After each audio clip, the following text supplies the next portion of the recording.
Allez, je vous fais une petite correction d'une figure qui était à reproduire. Je sais que ça n'est pas évident. La figure en question, c'était celle-ci. Alors, déjà, je donne un conseil dans le document que je vous ai envoyé. Pour toutes les figures que vous ferez de ce dossier, il est fortement conseillé de commencer par le polygone régulier. Donc ça peut être un carré, ça sera un hexagone et ça sera un octogone aussi. Beaucoup plus simple de commencer ainsi plutôt que de commencer par des cercles ou même certains voulaient faire des droites qui se croisaient, enfin impossible. Donc on va commencer par le carré. Ensuite, une fois qu'on a repéré le carré qu'il faut faire, je vous propose tout simplement d'analyser un petit peu la figure, de quoi elle est composée.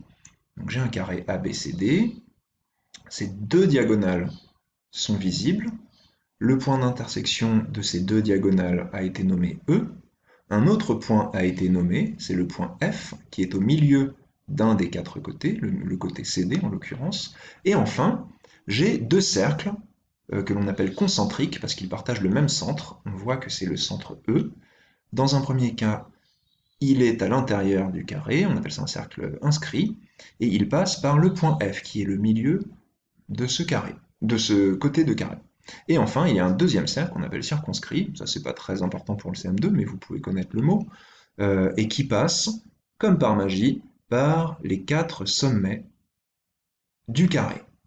Donc, on récapitule, nous allons d'abord tracer un polygone régulier qui est un carré, tracer ces deux diagonales, attendez, excusez-moi, normalement vous êtes en classe et il y a la sonnerie.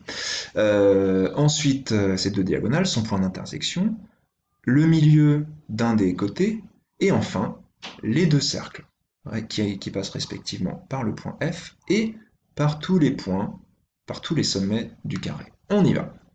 Alors, GeoGebra, quand j'ouvre la page de GeoGebra classique, ça ressemble à ça, et je vous rappelle, il faut enlever les axes qui ne sont pas très utiles pour nous, et on va enlever le quadrillage et mettre une page blanche à la place. Voilà, ça y est, je peux travailler. Alors on avait dit, on va commencer par le carré. Pour faire un carré sur GeoGebra, c'est très simple. Il suffit de cliquer, c'est un peu étrange, mais on va cliquer sur le petit triangle. Pourquoi?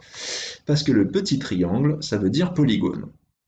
Et nous allons choisir un polygone régulier. Ça, c'est très important. Polygone régulier, on va vous demander de placer deux points. Dans un premier temps, ça représentera la longueur d'un des côtés de votre polygone. Donc si je veux un carré à peu près de cette taille-là, je le mets ici. Et ensuite, on va vous demander combien de sommets a votre polygone régulier. Comme il s'agit d'un carré, alors par défaut, il écrit 4 GeoGebra. Je vais faire comme si je ne l'avais pas écrit. Et on va mettre 4. Je vous conseille de mettre les points en bas parce que par défaut, GeoGebra va tracer la figure en partant du bas et remonter ensuite. Ça sera plus simple. On regarde. Voilà. Ça y est, j'ai mon carré. Il est parfaitement régulier.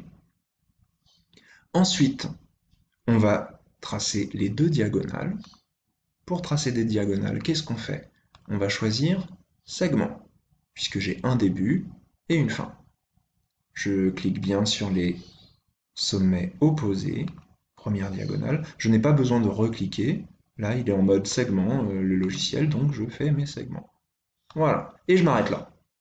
J'ai fait mes deux diagonales. Par contre, le point E, le point d'intersection des deux diagonales, n'apparaît pas. Je vais donc le nommer moi-même. Je choisis point et je viens bien me placer. Normalement, l'ordinateur va comprendre qu'il s'agit bien du point d'intersection. Voilà, il a bien compris. Il a noté un point noir. Si j'avais été un petit peu à côté, il aurait mis un point d'une autre couleur, très certainement.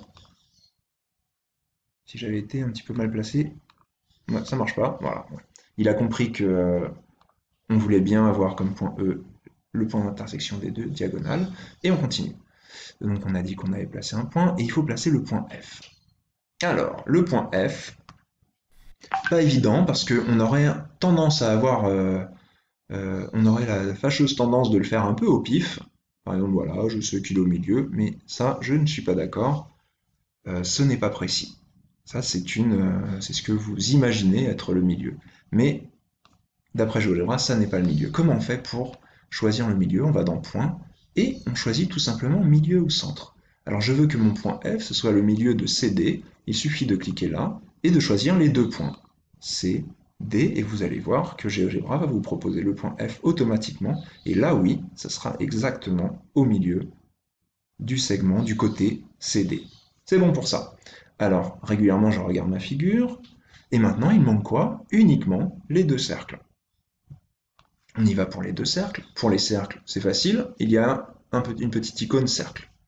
Et je choisis cercle, centre, point, parce que je vais d'abord sélectionner le centre de mon cercle, c'est le point E, et là, je vais pouvoir choisir un point. Alors, on va faire le premier cercle, le cercle qui est inscrit, qui passe par le point F. Alors, je rappelle, si je fais ça, je ne suis pas exactement sur le point F, et il va me créer un autre point qui correspond à l'emplacement du curseur.